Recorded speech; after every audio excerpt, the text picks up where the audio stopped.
Ayun, kararating ko lang sa bahay. Makakakain na rin. Grabe, nakakapagod. Kain tayo guys.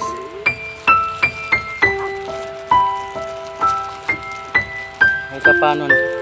Sana matawagan ako. Sana matawagan ako. Makapagtrabaho na ako. Pag-pray niyo po ako na matawagan ako para makapagtrabaho na po tayo.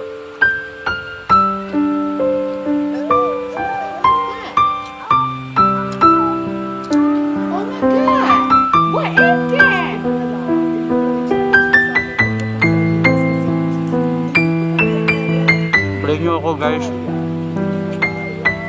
na matawagan ako para makapagtrabaho na po ako. Salamat po.